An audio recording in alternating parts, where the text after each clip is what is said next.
Restream. Can you check? Hi, everyone. Yep, live. Okay, we are live. Okay.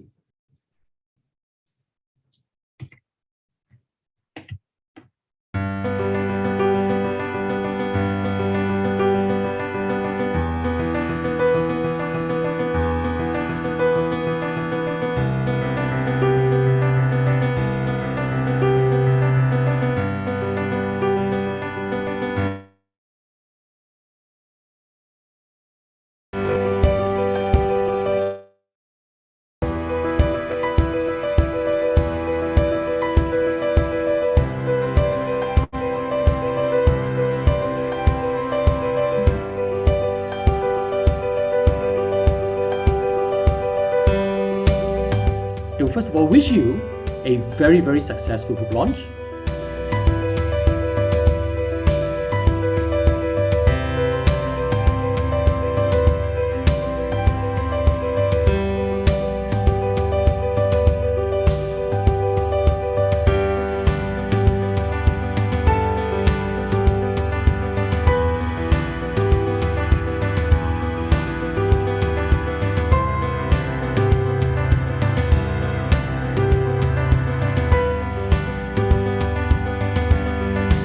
My Life in Full, Indra Nui.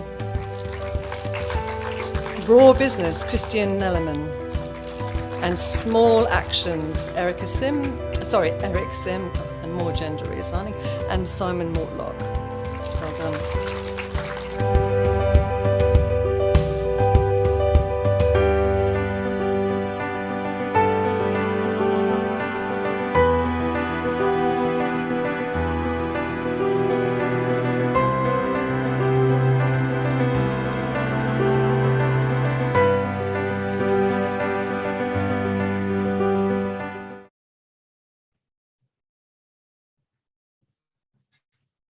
Good afternoon, ladies and gentlemen. Welcome to Small Actions to Attract Big Career Opportunities. My name is Jonathan Leong, and I'm currently a Year 4 student in NUS Business. This event is jointly organized by NUS Cooperative Society as well as World Scientific Publishing. NUS Co-op has been heavily involved with NUS students since its establishment in 1969. The motivation behind this career talk is due to the uncertainty brought over by the COVID-19 pandemic, where students might feel lost during this time. And so NUS Co-op has identified a key opinion leader who can share his experiences on career building with all our NUS community. Eric Sim, CFA, is the author of the book Small Actions, Leading Your Career to Big Success. He founded the Institute of Life with a mission to help young professionals succeed in work as well as in life. Previously, Eric served as the Managing Director of UBS Investment Bank and is also an adjunct associate professor at the Hong Kong University of Science and Technology. Before we begin this session, I would like to introduce my friend, Ms. Vanessa Ho, who is a Year 4 student as well in NUS Business. She's a social media content creator. And one of the questions that I always wanted to ask her was, what's the difference between social media, i.e. Instagram, Twitter, mainstream social media platforms, and LinkedIn? Thank you, Jonathan. So maybe I'll just kickstart by how I got to know Eric in the first place before I dive into your question.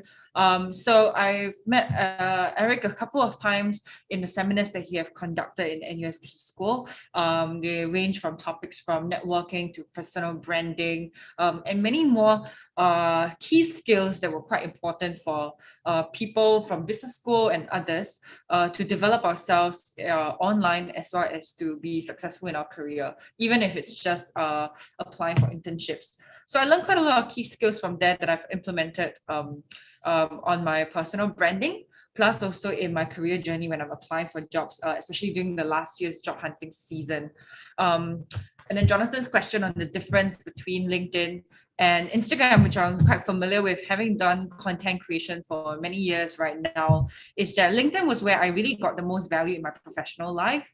I got internships at fashion companies, to the Big Four, to startups through reaching out to people as well as engaging with people on LinkedIn, which I could not have done without revamping my personal brand through his seminars and the tips that I've learned through Eric's seminar. And Instagram is really nice to get connected with friends and peers. And I think pretty much everybody on NUS and beyond have an Instagram account, but I realize both are equally important in our career success. And I think why Small Actions is a book that I think students like myself should get is because Eric condensed a lot of the key learning points and skills that I've benefited from the seminars into very bite-sized chapters in this book that is very easy to read and implement. So I think Small Action is something you should pick up for your personal success plus also in your professional life. So very happy to be here today. Thank you, Vanessa. Thank you for coming. I can see students from London, from exchange, coming over here to come and gather, exchange ideas. Really pleased that we have so many organizations to come and put this together. I want to thank World Scientific, who has published my book, and also Patricia.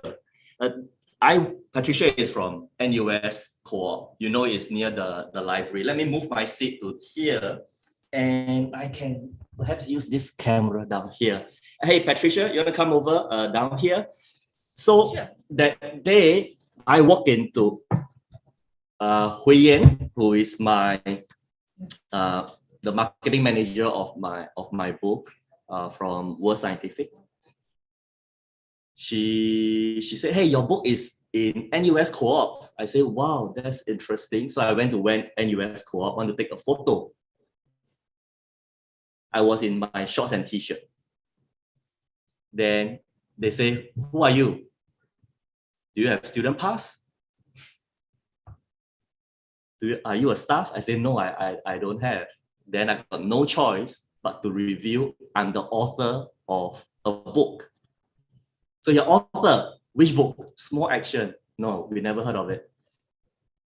World Scientific said you bought the books. Really? Okay, let me call our manager. So went to call and then call Patricia down here. So Patricia, that day, right, within 2-3 minutes of knowing me, seeing me in shorts and t-shirt, you decided that this book is worth to do a book launch, a hybrid event. Yeah. So what makes you want to do that? Okay, before I met you face to face, Eric, I actually was told by World Scientific that you will be coaching in the business school for some short programs, career-related programs. So we brought in the book. Then when you came in shorts and told me that you are the author, I was actually quite excited. Wow. Meeting you face to face. Okay, now, in the future, I shall not wear my suit anymore. Yeah, you should. Yeah, okay. Now, anyway, I know I did see the contents of the book when I first displayed the book, actually. So I did see that it's actually relevant to young professionals. Yeah. Even those who have been in the career for some time and thinking of making a move, it is still very useful. Even I must tell you, Eric, I read your book over the weekends. Finish the whole book. Before or after meeting me? No, just over the weekend. Or just this weekend so that I know what's the whole book about. Okay, thank you. All right, so I feel that this is a very good book, and I think that right at the point in time, we also want to connect with the NUS community by inviting speakers. And I thought, wow, what the right opportunity time we can actually invite you to speak. And that I asked you, are you available to speak? And you so happily, readily agreed. And you even really shared with me all the video clips that you did at ZA. And I was so excited. And straight away, we went on to plan all this over the Chinese New Year period. Thank you very much, Patricia, for organizing this and having me here today. All right, so that's Patricia from NUS Co-op. Thank you. You must believe her. There are my students down here. And we have a view of the student, Lawrence. Yeah. So who have attended my class before? In NUS. So we have got Hector, we have, Junjie and Ryan. Thank you for coming. And we have got people from London.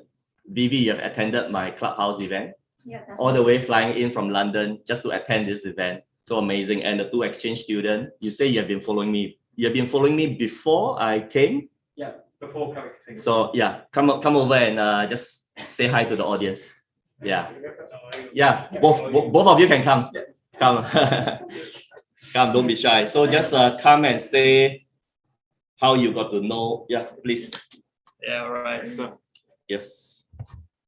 actually, I've just heard about this event from F. He's the Okay. expert, so I just pass the mic to him. Sure. Come on and yeah. So why do you want to be here today? So you were very popular on LinkedIn, Mhm. and I thought I would reach out to you. Mm. And one of the comments I saw on your description was, I have a lot of connections, so Mm. I won't accept everyone. Mhm. I thought I would, be very brave and give you, send Yeah. the request, Yes. and you accepted it. And I was very happy. And you know why I accepted it? Because you are from NUS. All right. Thank you Yeah, both thank you so much for joining Thank you. us. Thank you. Yes. Let me start my sharing proper. I like to, okay, NUS is very close to my heart because, I was a student 30 years ago. As you can see from this photo, this is me. I was studying engineering, mechanical engineering. And at that point in time, although I learned a lot about engineering, I didn't really find out about career skills. So I didn't do so well in my first job. And that's why today I want to share with you what I have gained in the last 30 years. Let me unshare my screen first. What I have learned in the last 30 years. I'm not a very courageous person, so I didn't take bold action. So what I was doing was I'm taking small action here and there. And finally, I was able to craft a banking career, became MD at UBS Investment Bank. And 5 years ago, I left that. And now I have a portfolio career, which I'll continue to share more with you. So the first thing I like to share is try to stand out. As a student, right? It is not easy to stand out, especially from a higher perspective. I hire regularly for banks, analysts, interns. But most of the time, students, when they come to me, they say, I'm a year 3 business student, or I'm a year 4 engineering student. That doesn't stand out because whichever college I go to, they say the same thing. So how can you stand out? That I want to bring you to one concept. This idea about combo specialists. You know this combo meal down here, McDonald's combo meal. So what it means is we should have a core specialization and then a secondary specialization, then an interest. Let me show you my example. So when I did engineering, after engineering, so engineering was my core, then I went to banking finance, so finance was my secondary specialization. And I love programming, C++. Then I combined finance and engineering and moved into financial engineering, worked for Citi for 8 years. I also like teaching, so I trained internal staff. I like Chinese business culture. Because I know China well, I was able to cover Chinese SOE. And I went on to do investment banking, selling, and also a bit of blogging, writing on LinkedIn. Finally, today I'm teaching, that's my core. What do I teach? I teach career skills. And I love video production. As you can see today, we set this whole place up to live stream from NUS. You know, down here we brought all our own gears here today. So that's what we like to do. So if you are an engineering student, you could combine engineering, design, and social media to form your combo skills. If you are a finance student, you could combine finance, data analytics, and maybe knowing Indonesia market. So be a combo specialist.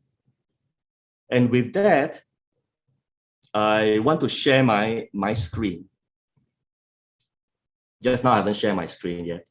So I'm going to go to Zoom, live stream using Zoom. I share my screen. Let me take my slide out. Yeah, where's my slide? Do you know how I get this idea of combo specialist? It's actually from here, from NUS.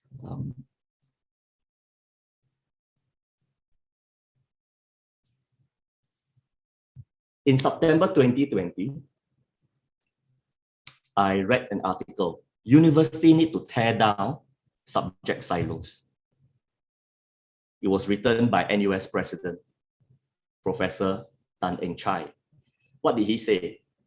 He said that the post-COVID world requires university to then now move from subject specialization to interdisciplinary teaching and research. That means when students, you want to be a combo specialist, the school is going to support you.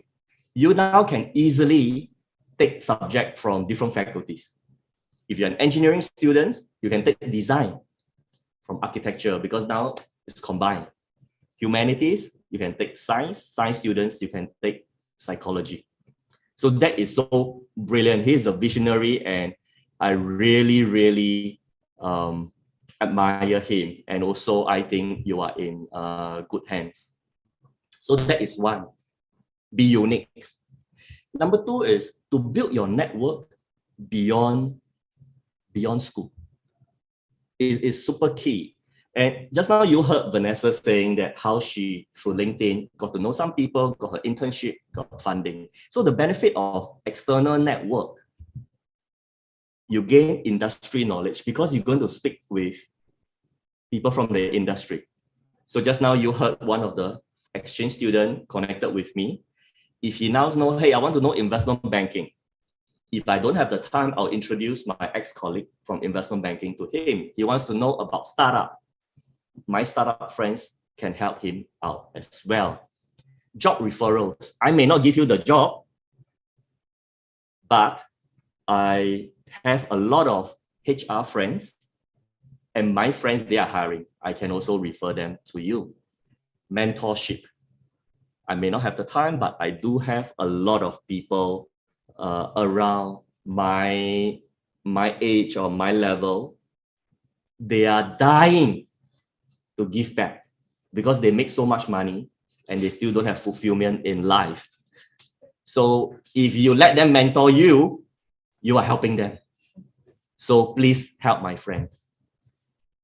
And I also want to introduce you. Just now, although I'm in banking finance, I'm very passionate about engineering. And one of my LinkedIn contact is Professor P.S. Lee from NUS Engineering. I'd like to bring him on stage. Let me unshare my screen and get Professor P.S. Lee to join me on stage. Professor Lee, welcome. Lawrence, yes. Hey, Prof. Hey, hi, Eric. Thanks for having me. Yes. Prof, for engineering students, I know I was one. I was more comfortable with numbers than with communication. What's your view? What's your view on building external network? I think it's actually increasingly important. I recently came across this saying, when it comes to the thriving, opportunity sits at the cross section of what you know and who you know. So I think for engineering students, we are overwhelming them with a lot of technical details. But at the same time, we are actually taking away a lot of time and space for them to network. And I think increasing this is actually something very important, especially moving forward, right, we are not just looking at a single career, but a multiple career over our productive life. So I think having this expanded network well beyond school is increasingly important because that will allow us to discover multiple the possibilities and multiple careers. That's excellent. Prof, I also know that you are active on LinkedIn, you're forming connection. Can you tell us the reason why you are doing that? Because you're not looking for a job. Hopefully. Okay, so research-wise, I think I can always stay in my comfort zone, right? I can actually pretty much stay in a lab, right? Conduct research, publish paper, do presentation once in a while, traveling overseas, or doing it locally. But if you're passionate about, for example, getting the industry to adopt your solutions, right? You have to move beyond your lab. You have to move beyond the boundary of the school. So that's why through LinkedIn, I get to know a lot of industry practitioners, right? And it's very insightful, understanding the needs and wants of the industry. So that's why I think LinkedIn, as well as the general class of social media, is actually very powerful, right? Because that allows me to actually reach well beyond the physical confine of the campus. This is amazing. I think even so very applicable to staff of the university, because Prof, once you have network, you can help your students more, right? Yes, certainly is. Yes. Because they need knowledge maybe from a certain specific subsector that you may or may not be familiar with. So your network plus your knowledge, I think you are really helping students. So thank you for joining me today. I know you have a busy schedule and then you still spend time with us. So that's Professor P.S. Lee, who you can connect with him on LinkedIn. I also want to check my LinkedIn. If you take out your LinkedIn, then you can see that we are going live. Then there must be people. Let me see. Yes, I can see Eric Sim going live, and I'll type PPP. PPP means clapping. I'm just clapping for the organizer who is helping me to do that. And yeah, please go ahead. Thanks, Prof. Next, I want to talk about create opportunities. How do you create opportunities? A lot of time, right? We wait for opportunities. We say, hey, we got nobody is taking care of us. I got no mentor. Nobody is helping me. So I also want to share with you one student of mine. His name is Carl. Carl. I'll ask him. I'll invite him to come and share what he knows, and then how he has dealt. A lot of times students they want to focus on their strength. They forgot about their weaknesses. Hey Carl. Hello guys, my name is Carl. I was an MBA student of Professor Sim at HQST. I appear in chapter 35 of the book Small Actions. So my story is that a couple years ago, I had been shortlisted for this interview at this private equity firm. It was a dream job for me and I didn't want to screw up. So the day before my super day, I flew in from Hong Kong to Singapore and I asked Professor Sim if he could help me. And as usual, his schedule was pretty full, but he did offer to have a mock interview with me while he was getting his haircut. So amazingly, in the afternoon, I flew in from Hong Kong, dropped my stuff at his place, and then we went up to his hairdresser together. And it was really unforgettable experience, to be honest. And it was very fortunate because one thing he did help me very much was to give me a tip on how to address a shortcoming. And amazingly, I was asked about this during my interview, and I was able to give a more convincing answer than if I did not have this mock interview, obviously. And in the end, I got the job, so that was pretty good. And lastly, just want to tell you that I read this book myself, and I think it's really helpful because I was able to reflect on a lot of things I've done in my career. And I suggest you read this as well because I think this will be very helpful, even if you have not started your career yet. Thank you and good luck. Thanks, Carl. Thank you. Thank you for sharing. So what happened was Carl, sometimes when he is meeting people for the first time, he's not so eloquent. He is eloquent after he got to know you. But during interview, you are nervous. And then if you cannot communicate properly, they think you are like that all the time. But that's not true. So I say that you admit this weakness of yours before the interviewer asks you about it. Because sometimes they say, what is your weakness? Some people say, I'm too hardworking. Some people say, I'm a perfectionist. Those are not real weakness. So I said, I want you to admit a real weakness. So he told the interviewer, I'm not good at communication, but I maintain relationship. That's how he got a job. And this company is one of the biggest private equity company in the world, ranked alongside KKR and Carlyle. So it's super amazing story. And the next thing that I like to share with you is number 4, build your social capital. So what is social capital? Social capital is the goodwill that you accumulate over time. The lunches that you buy, the coffee that you buy, and you help your classmate. When you go out to connect on LinkedIn, you then want to help other people. You can be doing video editing for senior staff. And a lot of these senior people, they do not know how to do social media. So you can help them. And in return, they can recommend you jobs. They can help you with the industry knowledge that you might not be aware of, and learn the jargon. It's very important to learn industry jargon. I've got a student, Ren Peng. Hey, Ren Peng, you have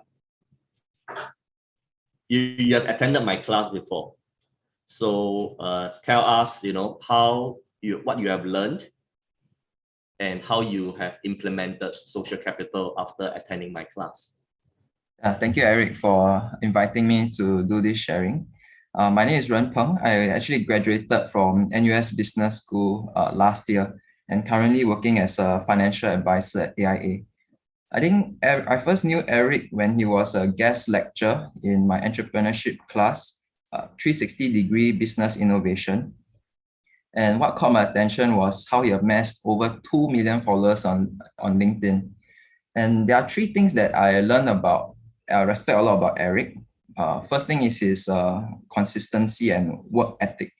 Yeah, I know Eric starts his day at 5:30 a.m.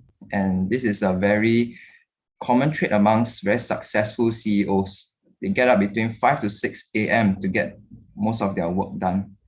And from Eric, I learned that the most important reason why he's so successful on LinkedIn, why he's so influential, is because he does small things well.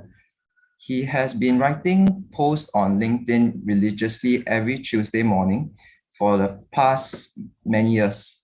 And I realized that success is not just big flashy actions, but small insignificant actions that no one knows.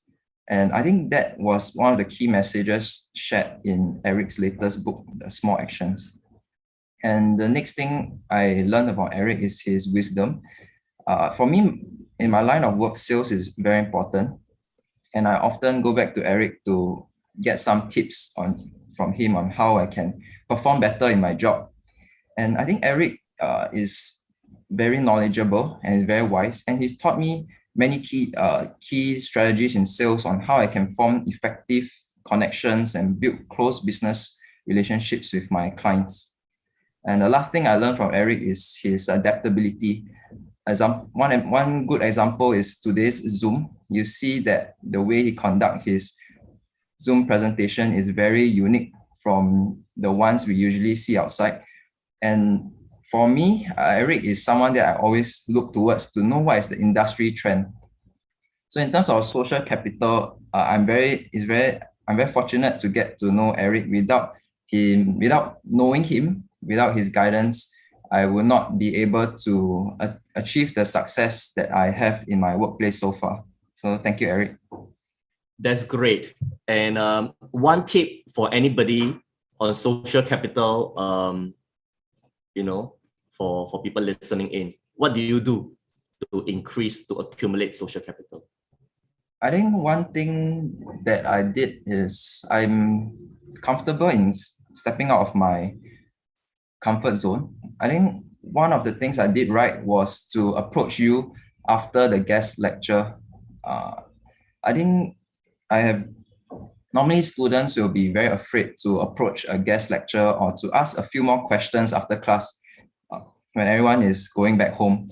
I think one thing I did well was to approach you, and that's how I formed a connection with you, and we have kept in touch for more than 3 years right now. So I think that one tip that people can take away is to go outside of your comfort zone and connect very consciously with people. Yeah, so thanks, Ren Peng. And I also want to congratulate the students who came today. You have classes, but you come all the way here to see me live. And then we'll form a connection after this, right? We'll have a book signing. And one thing Ren Peng did was, he's not just asking me questions. He in fact brought his friends to come and attend my subsequent lecture. And that's how I got to know Vanessa. And Vanessa will then bring other friends. And then Vanessa is here today to do some sharing. So that is building social capital. So think of what they want. When somebody is presenting, you like them, take a photo of them. Because I can't take my own photo. For example, I'm speaking to you right now.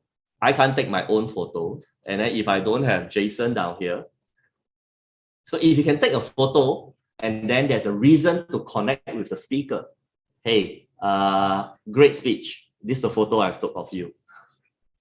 Or you took a photo and then you can post on social media. Then I'll engage. Suddenly you have all my followers engaging with your post as well. So that is how you can build social capital and also benefit your own. Thanks, Ren Peng, for joining me. I know you are very busy now. You're a financial advisor. That was excellent sharing on social capital. And thanks for, actually, you are the person that started all this. Without you, right, I may not have so many students coming to my classes. So you started the ball rolling, introducing me. I must thank you also because you have benefited me. You introduced quite a bit of your network to me, and I've benefited from them too. All right. So that is Ren Peng, now already graduated. Thank you. So I'm going to continue on this point, social capital. So for my career, how I benefited, you can see from here, I have a banking job. So DBS Bank and Standard Chartered Bank, I applied on my own. But how did I get my Citi job? A friend from DBS Bank went to Citi and he told me his boss is hiring. Do I want to join Citi? So I was at Standard Chartered then. The job is not bad, bigger name. I went for 3 rounds of interview. I got a job. Very little competition because I was referred. The trust is transferred from my friend, ex-colleague, to me. Because the boss will trust him more than me, right? The boss didn't know me from before. Then how did I get a job at UBS, to the MD job, where many people want to be? It's not because I'm super good or I bring in huge amount of money. I bring in decent amount of money. It's because an ex-colleague from Citi joined UBS, and he asked me, "Hey, Eric, my boss is hiring. Do you want to join UBS as MD?" I said, yes. I went for 9 rounds of interview. I got the job. So a lot of jobs are not advertised. It really depends on your relationship. And not just banking job. I teach in various universities, from NTU to Tsinghua, and I was made adjunct associate professor at Hong Kong UST, and now also teaching for Queen's. All of this through referral. I didn't apply to a job advertisement. And also set up my own company, Institute of Life. How can I set it up? How can I get speaking engagement? How can I write a book? Through referral, and of course, building a lot of social capital so that people come and engage with my LinkedIn post. If I didn't have followers on my social media, World Scientific will not publish my book. And how did I get the followers? Are people like you. You know, can we get that? Yeah, people like you who come, who engage with me, and Vivi who comes here. Vivi, you want to come and introduce yourself a little bit and talk about how we met on Clubhouse? Yeah, you come and sit next to me, and all right. So Vivi, you just came to Singapore 3-4 days ago. Thanks for arranging your trip to coincide with this. So tell us how we met. Tell the audience how we met and how we build social capital and know each other. I think it's from the Clubhouse, the invitation-based audio platform, which is like audio-based linking.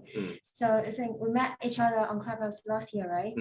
Which is like this app just been got virus from like Elon Musk referral. Yes. So on this platform there are lots of talents.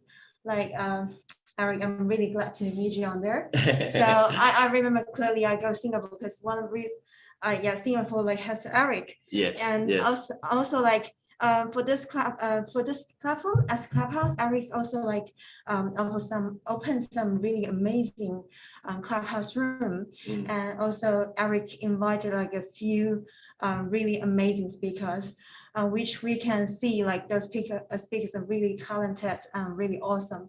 And then I go search on them, each one of them on LinkedIn. Wow, they're so awesome. And I search like Eric as well. I think Eric's accounts go virus like within this recent few months, even more. Yeah, that's really cool. So so that's how we build social capital. You engage once, twice, 3 times, and you got to know each other. And I like to introduce my network.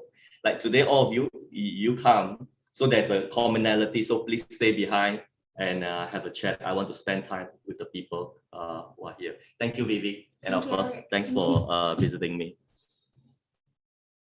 All right, I'm gonna move to the next point.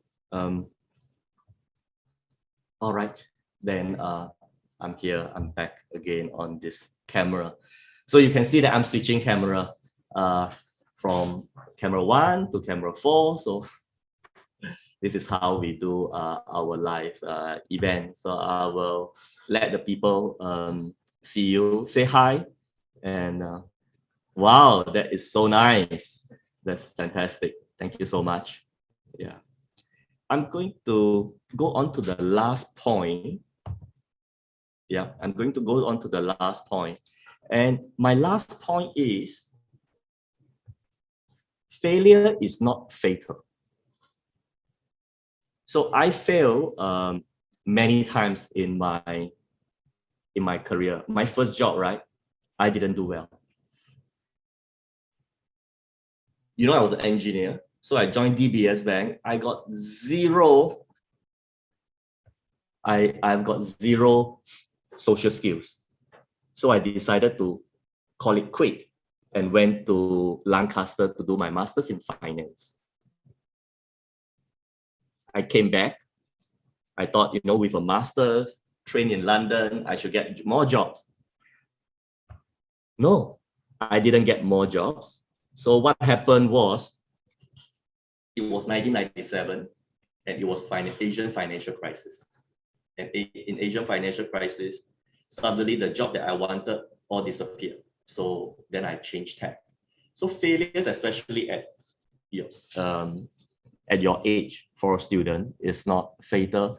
Even at my age, I don't think it's fatal as well, because we still have many strengths, many opportunities. It's not failures, it's how you deal with it. I failed my English, I still publish a book. I have stage fright, but here today, I'm presenting to you in person as well as to the people online on LinkedIn. Let me see their comment down here. Yeah, so I'm just checking my LinkedIn here. If you can just engage for the people online, if you just engage and type in your comment, so your friends can see that you are here with me today. So that's excellent.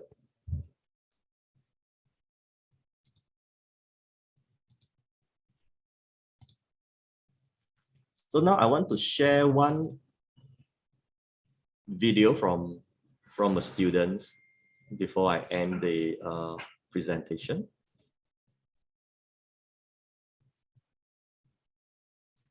Hey, Christina, welcome. Hi, my name is Christina Wollner. I'm from the University of Mannheim in Germany, and I already had the pleasure to do a talk together with Eric Sim in June. And what my takeaway was from his book and from the talk that we did together was that even though sometimes life doesn't go as planned, you learn from every experience that you get, and you will reach your destiny. And yeah, I loved his book so much, and also him as a person, and I'm happy to be a part of this. Thank you. Thanks, Christina.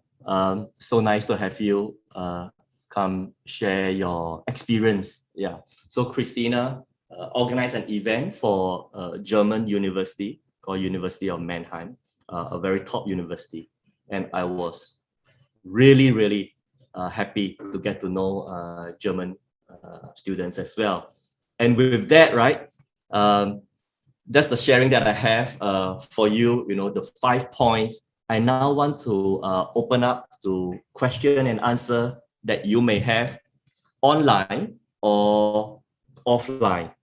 So the people in person, if you have any question, please raise your hand and I'll be happy to answer. And then you can come and sit next to me as well. Anybody have any question? Yes, you want to come over here, down here? Yeah, please. So we have a student.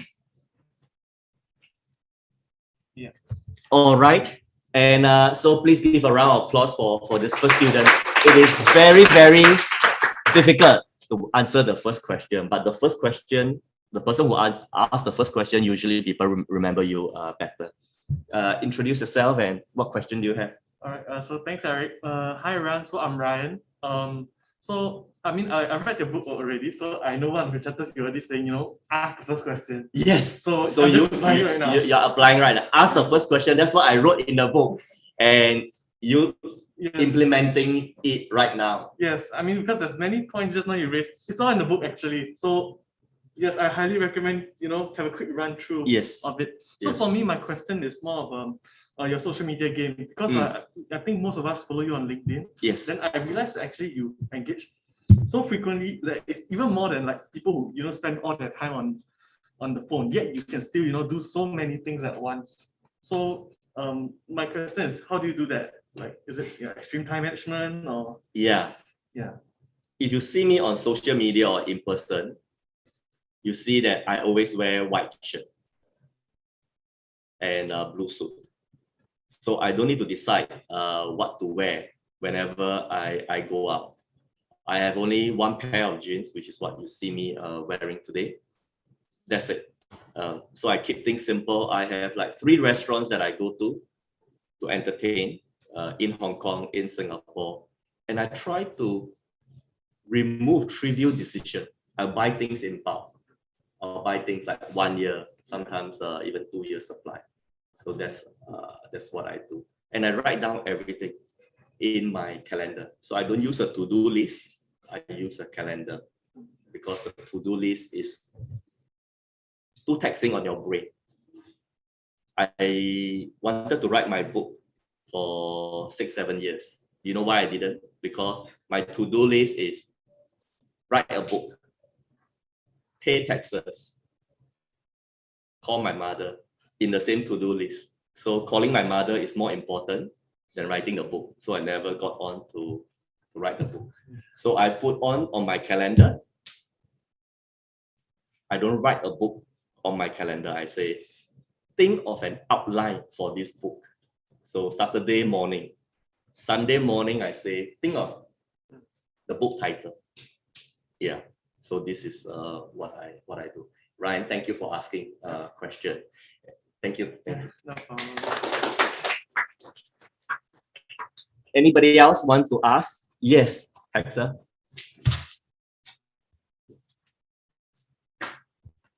Jonathan, can you help me check if there's any question on the LinkedIn Live? If there is, you can ask on their behalf. So Hector, welcome. Thanks for having me. Thanks for giving us the very informative talk also. I'm pretty Yes. sure all of us will learn a lot from it. Yes. Yep. So I just have one question because you mentioned about a lot about extreme time management, which I also attended the webinar for, and how you can achieve a lot of these things, and you're very ambitious with all these things. I'm sure you experience periods of burnout or low energy. How do you overcome those periods, and how do you sort of grow past those periods to achieve even more? Yeah, that's a fantastic question. Number one, a lot of people say when they got no time, what do they cut? Exercise. Actually, when you exercise, you gain more time. Especially for me, if I don't exercise, I'm not productive. So when I don't exercise, I feel lethargic. So my whole afternoon is gone. So I exercise during lunchtime, I get my afternoon back. So it's not correct to think exercising is a waste of time. So that is one. Number two is I pace myself. After a while, you know when you will get burnout. Like this event, I cannot do more than one a week because I need to prepare. I need to invite Jason down here. Jason, can you come over to down here and behind us so people can see you? So you can see Jason. He's a film director. Yeah. Hi guys, hi everyone. Yeah, so he's a film director. He produces show and he's creative. So he helped me edit video. He came and then to position the lighting as well as the camera angle. I am so glad he's here. Thanks, Jason.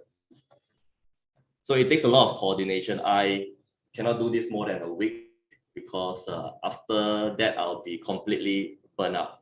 Also when we deal with people, you need to consider their feelings as well. I cannot ask, hey, Jason, can you come and help? I cannot. I need, hey, Jason, do you have time? Hey, Jason, can I buy you lunch? Hey, Jason, after this, let's go for a drink. I need to do a lot of that before people can help you. And also sometimes you need to know what they want. Like NUS Co-op, what's their objective? They need to sell book, right? I cannot just do these events where all my friends come, they have already bought their books. If they come, it doesn't benefit NUS Co-op. I need to bring in new people who haven't bought the books to come to be aware of NUS Co-op. So spacing out, I also go for a walk. Sometimes I walk and talk to myself inside my head. And also a lot of time people want to meet me, I use walk and talk because then I can feel relaxed. Yeah, these are I insert into my daily life. So it's a marathon, not a sprint. Definitely, life is a marathon which doesn't end until the very, very last day. Thank you very much for asking. Thank you for coming. Anybody else got any question want to ask? You can come, or if there's any question that we have on social media, please. There's also Facebook. So all right, I'm going to spend some time with the people who have come here. We're going to just have a little chat for those people on LinkedIn Live. Really. And sorry, before I go, I want to also invite my co-author to say hi. Hey, Simon, are you around?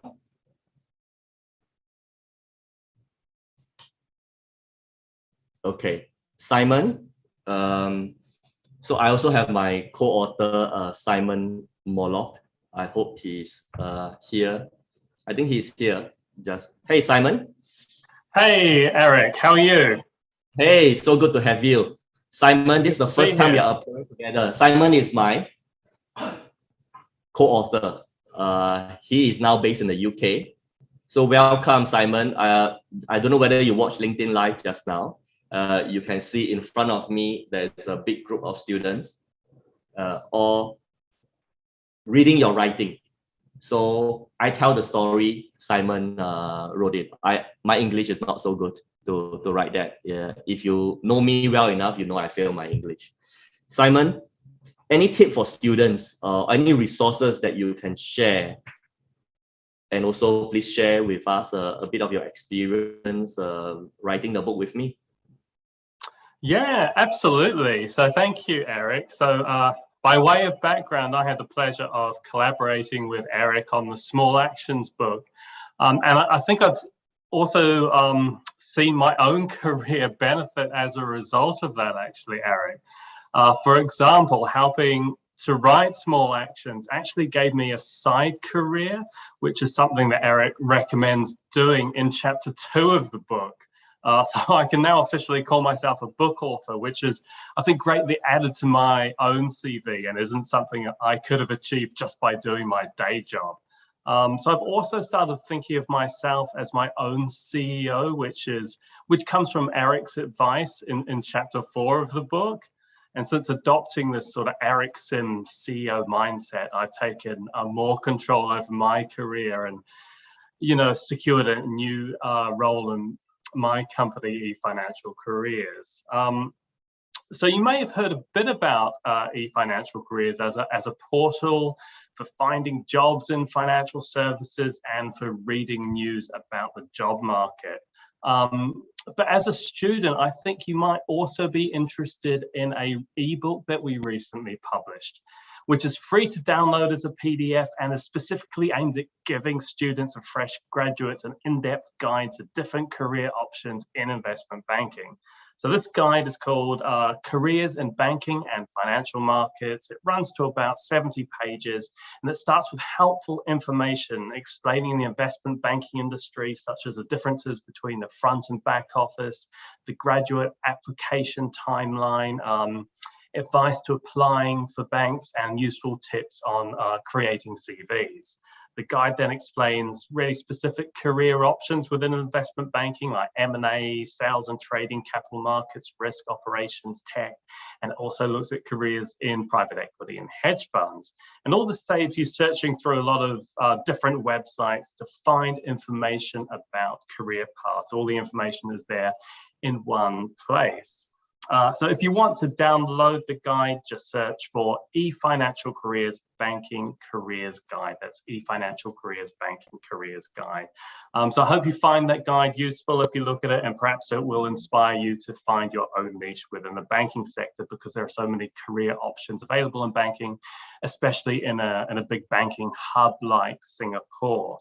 And I think, Eric, your own career is testimony to this. I think you've worked in several fields in the investment and the banking sector, from trading, I think risk management, structured finance, investment banking. Correct me if I'm wrong, but a lot of different fields.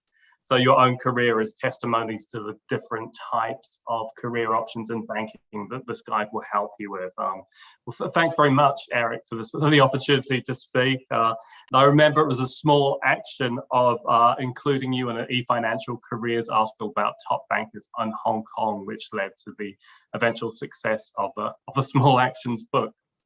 Yeah, yes. Over to you, Eric. Thanks very much.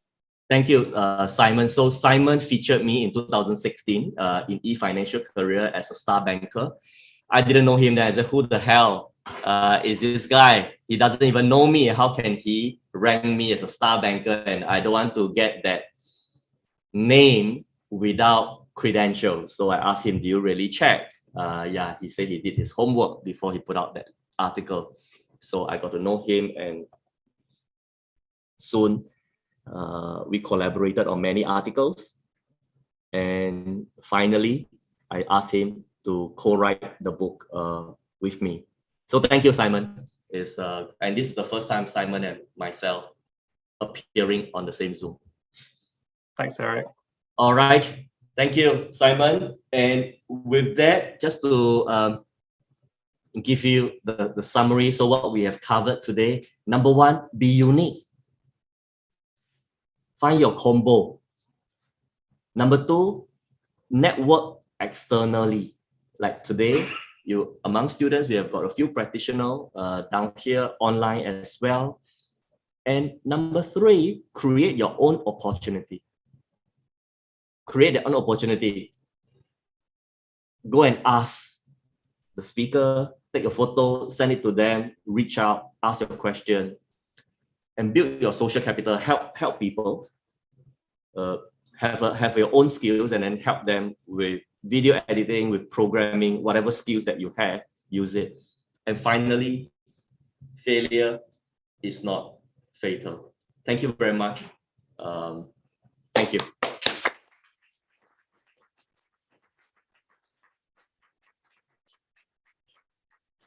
All right, thank you.